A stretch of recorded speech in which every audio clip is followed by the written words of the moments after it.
দশম শ্রেণীর বেশ কিছু বিষয় আলোচনা হলো। মূলত থার্ড চ্যাপ্টার বা তৃতীয় অধ্যায়ের দশম শ্রেণীর কিছু বিষয়, কিছু বিদ্রোহ আলোচনা হলো, সাঁওতাল বিদ্রোহ সহ।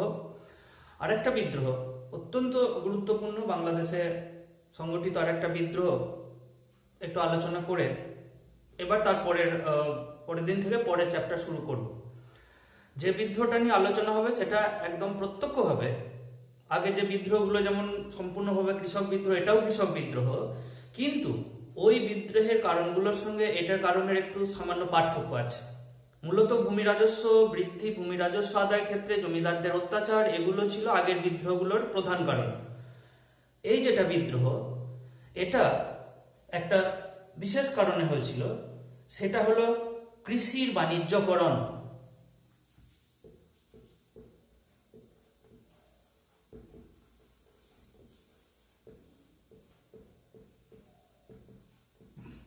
কৃষির বাণিজ্যকরণ বা কমার্শিয়ালাইজেশন অফ এগ্রিকালচার। তাহলে কৃষির বাণিজ্যকরণ বা কমার্শিয়ালাইজেশন অফ এগ্রিকালচার বিষয়টা একটু বলি, তারপর বিদ্রোহটা বলছি। তাহলে কৃষি বাণিজ্যকরণ কি না, ইংল্যান্ডে শিল্প বিপ্লব হলো মূলত বস্ত্র শিল্পে। অষ্টাদশ শতকের মধ্যভাগে ইংল্যান্ডে শিল্প বিপ্লব হলো, ক্লাস 9-এ হয়ে গেছে, এটা তোমাদের আছে শিল্প বিপ্লব। তাহলে ইংল্যান্ডে শিল্প বিপ্লবের সূত্র ধরে অষ্টাদশ শতকের মধ্যভাগে ঘটা যে শিল্প প্রধানত হয়েছিল বস্ত্র শিল্পে, সেই বস্ত্র শিল্পে ঘটা বিপ্লব কৃষি বাণিজ্যকরণ ঘটিয়েছিল ভারতবর্ষে। কেমন হলো না, কৃষি বাণিজ্যকরণ বলতে বোঝায় এই যে ভারতবর্ষে চাষযোগ্য যে জমি, যে ফসল উৎপাদিত হয় সেটা দু ধরনের, খাদ্য ফসল এবং বাণিজ্যিক ফসল। খাদ্য ফসল যেগুলো খাওয়া যায়, ধান, গম, এগুলো আর কি। আর বাণিজ্যিক ফসল হচ্ছে পাট, তুলা, নীল, এগুলো যেগুলো বিক্রি করা যায়, মূলত বেশি বিক্রি করা হয়। তাহলে কৃষি বাণিজ্যকরণ হলো এই যে খাদ্য ফসলের পরিবর্তে যখন চাষের ক্ষেত্রে খাদ্য ফসলের পরিবর্তে কৃষককে যখন বাধ্য করা হয় বাণিজ্যিক ফসল চাষ করতে, তখন সেটা কৃষি বাণিজ্যকরণ। কেন হয়েছিল এরকম না, ভারতবর্ষে মহাবিদ্রোহের পরবর্তীকালে পার্লামেন্ট যখন ক্ষমতা পেল, সুতরাং সেই পার্লামেন্টের ক্ষমতা বলে ভারতবর্ষে কৃষি বাণিজ্যকরণটা ব্যাপকভাবে বেড়ে গেল এবং ভারতবর্ষে শুরু হলো কৃষি বাণিজ্যকরণ। ভারতবর্ষে কৃষি বাণিজ্যকরণ শুরু হওয়ার ফলে ভারতবর্ষের একটা বিশাল অংশের কৃষক, বিশেষত বাংলাদেশের, তারা খাদ্য ফসল চাষ থেকে তাদের সরিয়ে দিয়ে বাধ্যতামূলক জোর করে বাণিজ্যিক ফসল চাষ করতে বাধ্য করা হলো। এর কারণ ছিল ইংল্যান্ডের শিল্প বিপ্লব। বস্ত্র শিল্পে এই বাণিজ্যিক ফসলটা কাজে লাগতো। সুতরাং ইংল্যান্ডের বস্ত্র শিল্পের কাঁচামালের চাহিদা মেটাতে ভারতীয় কৃষকদের, বাংলার কৃষকদের দ্বারা জোর করে এই বাণিজ্যিক ফসল চাষ করতে বাধ্য করায় এই বিদ্রোহ হয়েছিল। মূলত এইটা ছিল পাট এবং নীল, তবে যে বিদ্রোহটা হয়েছিল সেটা মূলত নীলকে কেন্দ্র করে। নীল এক ধরনের রং, আগে যেটা গাছ থেকে তৈরি করা হতো, পাট গাছের মতোই এই ধরনের একটা গাছ, সেই থেকে নীলটা তৈরি করে সেটা ইংল্যান্ডে পাঠানো হতো, ইংল্যান্ডে বস্ত্র রং করার কাজে। সুতরাং আজকের আলোচ্য বিষয় নীল বিদ্রোহ।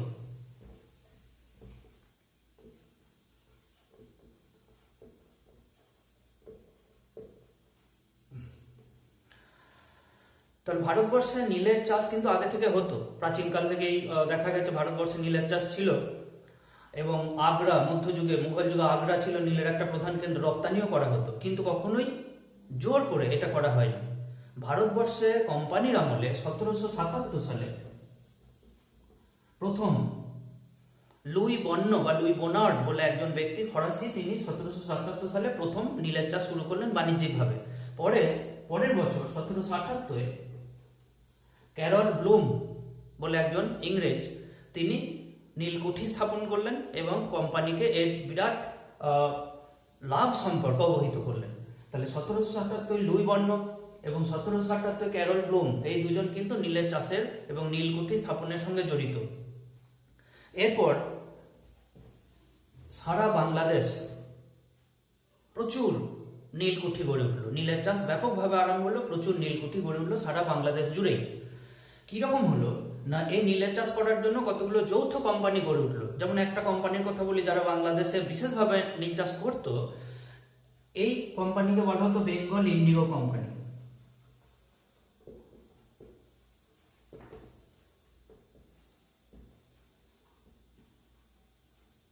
বেঙ্গল ইন্ডিগো কোম্পানি, এরা অনেক নীলকুঠি একসঙ্গে গঠন করতো এই যৌথ কোম্পানি, বেঙ্গল ইন্ডিগো কোম্পানি। এরা মূলত নদিয়া, যশোহর, পাবনা, খুলনা, বারাসাত এই সমস্ত একটা বিরাট এলাকায় একাধিক নীলকুঠি গঠন করেছিল। এই যে সমস্ত নীলকুঠি এরা একসঙ্গে করতো, এদের বলা হতো কনসার্ন। কনসার্ন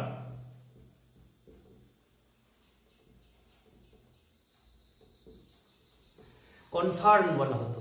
তাহলে বেঙ্গল ইন্ডিগো কোম্পানি একটা বিরাট বাংলাদেশের অঞ্চলে একাধিক নীলকুঠি গঠন করে কনসার্ন গঠন করলো এবং তার অধীনে নীল চাষ শুরু করলো। কিন্তু এটা তো নীল চাষ শুরু হলো, এর ক্ষেত্রে খারাপটা কি হলো? খারাপ হলো এই মানে নীল বিদ্রোহের কারণ। তাহলে প্রথমে বলতে হবে যে কারা নীল চাষ শুরু করলো, কৃষির বাণিজ্যকরণটা কি, ইংল্যান্ডের শিল্প বিপ্লবের সঙ্গে কৃষির বাণিজ্যকরণের এবং ভারতবর্ষে কৃষির কি সম্পর্ক ছিল এটা প্রথমে একটু দিয়ে তারপরে নীল বিদ্রোহের ক্ষেত্রে কিভাবে চাষিদের অত্যাচার করা হতো সেটা একটু বলি। তাহলে এই যে নীল বিদ্রোহ হলো, চাষিদের ক্ষেত্রে দেখা গেল যে নীলকর যারা ইংরেজ নীলকর তারা যে সমস্ত নীলকুঠি গঠন করলো, সেই নীলকুঠির নীলকর সাহেবরা চাষিদের দুটো উপায় নীল চাষ করাতো। তারা জমি কিনে নিত, কিছু ক্ষেত্রে 1833-এর পর অবশ্য এটা, তার আগে ছিল বেএলাকা চাষ বা রায়তি চাষ বলা হতো। তখন নীলকররা কি করতো না, তখন নীলকররা বলা হতো বেএলাকা বা রায়তি, বেএলাকা বা রায়তি চাষ। এতে করে নীলকররা চাষিকে কিছু দাদন দিত, অগ্রিম দিয়ে চাষির জমিতে নীলকরের একটা চুক্তি করতো নীলকর সাহেব। এবং এই যে বেএলাকা চাষ করা হতো, এখানে চাষির জমিটাই নীলকর নিয়ে নিত প্রায় কিছু টাকা দিয়ে।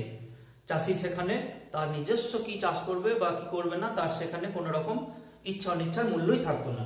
তাহলে বেএলাকা চাষ আর একটা ছিল এলাকা চাষ 1833-এর পর, যেখানে নীলকর জমিদারদের কাছ থেকে জমি কিনে বা ভাড়া নিয়ে করতো। সুতরাং এই যে দুটো পদ্ধতি নীল চাষের আর কি, বেএলাকা চাষ আর এলাকা চাষ, তাহলে এই এলাকা চাষ, বেএলাকা চাষ বা রায়তি চাষ বা দাদনী চাষও বলা হতো, এইটাই কিন্তু সবচেয়ে খুব খারাপ ছিল। এইখানে চাষি বাধ্য হতো নীলকরদের কাছে তাদের ওই জমিতে নীল চাষ করতে বাধ্য হতো খাদ্য ফসলের পরিবর্তে।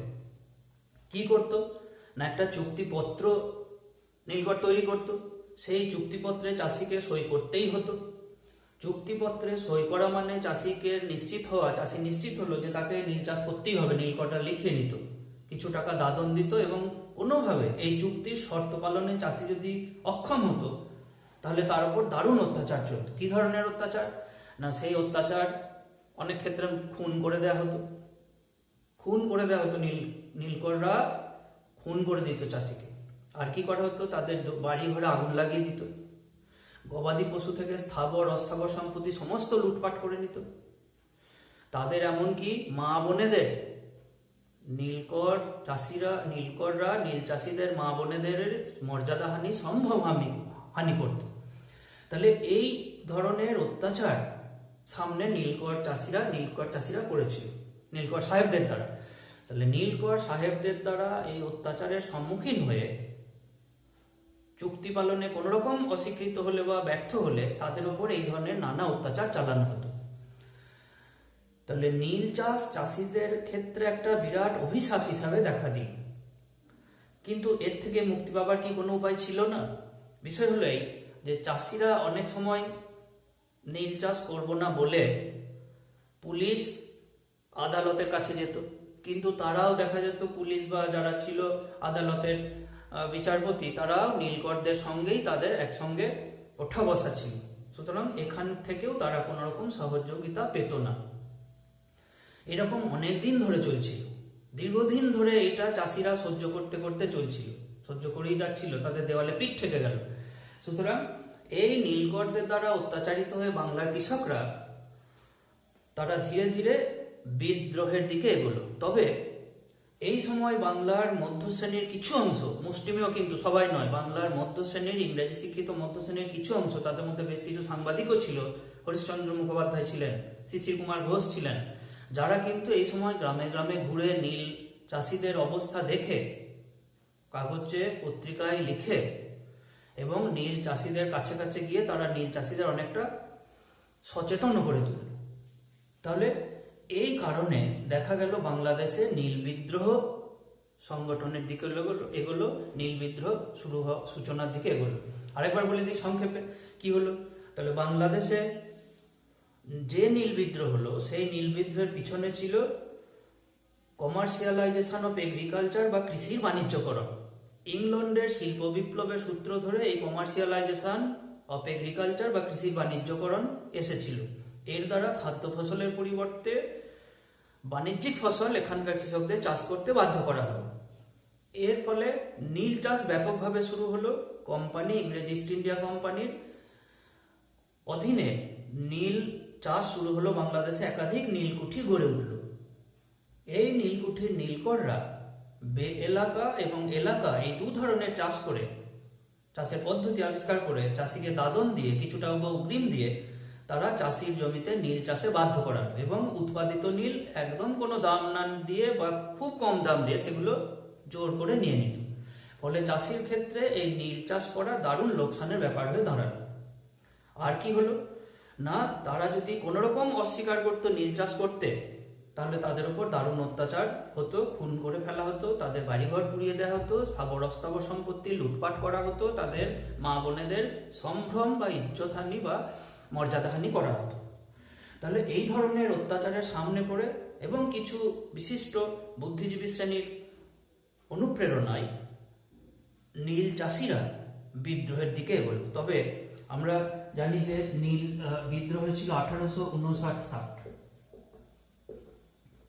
কিন্তু তার অনেক আগে থেকেই 1859-60 সালের অনেক আগে থেকেই কিন্তু নীল বিদ্রোহের সূচনা হয়েছিল। 1806 সালে প্রথম বিশ্বনাথ সর্দার বা বিশে ডাকাত বলি আমরা, তিনি নদিয়ায় একটা ছোটখাটো বিদ্রোহ করেছিলেন। বিশ্বনাথ সর্দার বিশে ডাকাত 1806। তারপর থেকে প্রায় প্রত্যেক বছরই বিদ্রোহের বিচ্ছিন্ন বিক্ষিপ্তভাবে নীল চাষিরা বিদ্রোহের সূচনা করেছিল। তবে ব্যাপকভাবে সারা বাংলাদেশ জুড়ে বিদ্রোহ শুরু হলো 1859 সালে। 1859 সালের মধ্যভাগে নদিয়া, পাবনা, খুলনা এই সমস্ত বিভিন্ন এলাকায়, দিনাজপুর এই সমস্ত এলাকায় ব্যাপকভাবে নীল বিদ্রোহ শুরু হয়ে গেল। নীল বিদ্রোহে যারা নেতৃত্ব দিলেন তারা কিন্তু কোনো একজন বিশিষ্ট বা দুজন নেতা নয়, বিভিন্ন জায়গায় কৃষকদের মধ্য থেকেই কিন্তু নীল বিদ্রোহীরা নেতারা উঠে এসেছিলেন। প্রধানত নদিয়ার চৌগাছার দিগম্বর বিশ্বাস এবং বিষ্ণুচরণ বিশ্বাস এরা বিদ্রোহে বিরাট ভূমিকা নিয়েছিলেন। চৌগাছার নদিয়ার দিগম্বর বিশ্বাস এবং বিষ্ণুচরণ বিশ্বাস, এছাড়া শ্রী হরি রায়, মথুরানাথ আচার্য ছিলেন অনেকেই, কাদের মোল্লা। তাহলে এই যে নীল বিদ্রোহ হলো, এই নীল বিদ্রোহ দেখা যাক এবার এর গুরুত্ব বা তাৎপর্য কি ছিল।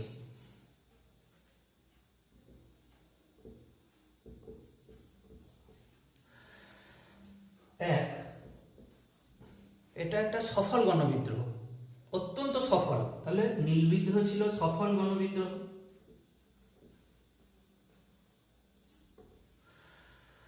এই নীল বিদ্রোহের পরিপ্রেক্ষিতে সরকার নীল কমিশন গঠন করে 1860।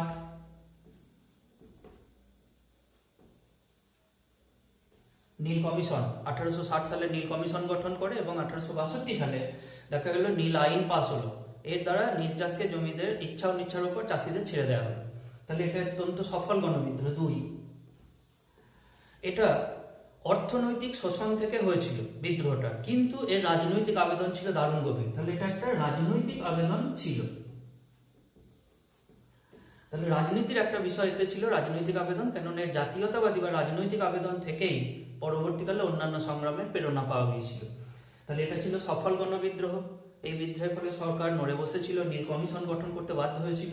2, এটা অর্থনৈতিক শোষণ থেকে সৃষ্টি হলেও এর পিছনে ছিল একটা রাজনৈতিক জাতীয়তাবাদী আবেদন। 3,